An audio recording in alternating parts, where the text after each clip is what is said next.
ప్రపంచ పటంలో పశ్చిమాసియా ఇప్పుడు ఒక అగ్ని పర్వతంలా మారింది. ఏ క్షణంలోనైనా పేలడానికి సిద్ధంగా ఉన్న లావాలా ఇరాన్, అమెరికా సంబంధాలు మారాయి.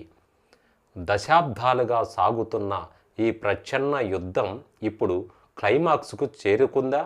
America సామ్రాజ్యవాదానికి Iran ముక్కుతాడు వేయబోతుందా? మా గడ్డపై కాలు మోపాలని చూస్తే మీ అడ్రస్ గాలిలో కలిసిపోతుంది అంటూ ఇరాన్ చేసిన హెచ్చరిక ఇప్పుడు వైట్ హౌస్ను వణికిస్తుంది. ఇది కేవలం మాటల యుద్ధం కాదు, అగ్రరాజ్యానికి ఇరాన్ ఇచ్చిన డెడ్ లైన్. ఈరోజు ఈ వీడియోలో పూర్తి వివరాలు తెలుసుకుందాం. అయితే ఇరాన్ అమెరికా ముందు గట్టి కొన్ని కండిషన్లు అయితే పెట్టింది. ఇరాన్ తన విదేశాంగ విధానంలో ఎప్పుడు వెనక్కి తగ్గేది లేదని తాజాగా ఇరాన్ అగ్రనేతలు విధించిన షరతులు అమెరికా గర్వాన్ని దెబ్బతీసేలా ఉన్నాయి. ఆ కండిషన్ ఏమిటో ఇప్పుడు చూద్దాం. మొదటిగా ఆంక్షలు డిమాండ్. ఇరాన్ ఆర్థిక వ్యవస్థను అణిచివేయడానికి అమెరికా విధిస్తున్న ఏకపక్ష ఆంక్షలను తక్షణమే ఎత్తివేయాలని ఇరాన్ కోరింది. మా ప్రజల ఆకలిని ఆయుధంగా మార్చుకోకండి అని ఇరాన్ స్పష్టం చేసింది. రెండవది, మధ్యప్రాచ్యం నుండి మీరు నిష్క్రమించాలి. ఇది మా ప్రాంతం, ఇది మా హక్కు, ఇది మా గడ్డ అంటూ ఇరాన్ గట్టిగా వ్యాఖ్యలు చేసింది అమెరికా ముందు. ఇది మా ప్రాంతం, ఇక్కడ మీ పెత్తనం ఏమిటి అని ఇరాన్ ప్రశ్నిస్తుంది. సిరియా, ఇరాక్, యెమెన్ వంటి దేశాలలో అమెరికా స్థావరాలను వెంటనే ఖాళీ చేయాలని ఇరాన్ ప్రధాన డిమాండ్గా చేసింది. మూడవది, సార్వభౌమాధికారానికి గౌరవం. ఇరాన్ ఇక్కడ అంతర్గత విషయాలలో అమెరికా జోక్యం చేసుకుంటే తీవ్ర పరిణామాలు ఉంటాయని ఇరాన్ చెప్పకనే చెప్పింది. తమ అణుశక్తి తమ హక్కు అని ఇరాన్ నొక్కి మరీ చెప్పింది. మేము యుద్ధాన్ని కోరుకోవడం లేదు, కానీ యుద్ధం మా దాకా వస్తే ముగింపు మాత్రం మా చేతుల్లోనే ఉంటుందని అమెరికాకు వణుకు పుట్టించింది.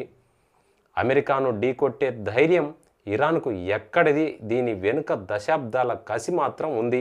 1953లో ప్రజాస్వామ్యబద్ధంగా ఎన్నికైన ప్రభుత్వం కూల్చివేత నుండి జనరల్ కాసిం సులేమానీ హత్య వరకు అమెరికా చేసిన ప్రతి చర్యకు ఇరాన్ లెక్కలు రాసుకుంటూనే ఉంది. మరి ఇక్కడ ఇరాన్ దగ్గర ఉన్నది కేవలం క్షిపణులు మాత్రమే కాదు, ఆత్మ గౌరవం అనే ఆయుధం కూడా ఉంది. పాత క్షిపణులు ధ్వని కంటే 15 రెట్లు వేగంతో ప్రయాణించే ఈ హైపర్ సోనిక్ క్షిపణులు అమెరికా రక్షణ వ్యవస్థలైన పేట్రియాట్ను కూడా ఛేదించగల డ్రోన్ శక్తి. రష్యా ఉక్రెయిన్ యుద్ధంలో ఇరాన్ డ్రోన్ల సత్తా ఏమిటో ప్రపంచం మొత్తం చూసింది. ఇప్పుడు అవే డ్రోన్లు అమెరికా నౌకలపై గురి పెడతామంటున్నారు. మరి ఇక్కడ ఇరాన్ అమెరికా ఘర్షణల మధ్య జరిగితే అది కేవలం 2 దేశాల పరిమితం కాదు.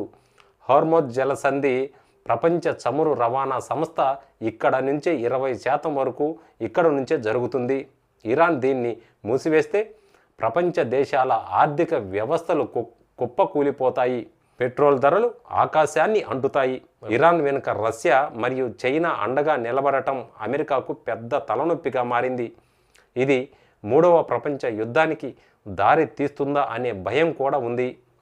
అగ్రరాజ్యం అమెరికా తన పంతాన్ని వీడుతుందా, లేక ఇరాన్ హెచ్చరికలను, యుద్ధ మేఘాలను ఆహ్వానిస్తుందా? ఒకటి మాత్రం నిజం, ఇరాన్ పెట్టిన ఈ కండిషన్లు అమెరికా విదేశాంగ విధానానికి అతి పెద్ద సవాలుగా మారింది. అయితే సమయం మించిపోతుంది. అగ్రరాజ్యం విజ్ఞతతో ఆలోచిస్తుందో లేక తన అహంకారంతో ప్రపంచాన్ని సంక్షోభంలో నెడుతుందో వేచి చూడాలి. ఇరాన్ గర్జన కేవలం మాటలకే పరిమితం కాదని, అది చేతుల్లో చూపడానికి సిద్ధంగా ఉన్నామని వారు పదే పదే నొక్కి మరీ చెబుతున్నారు.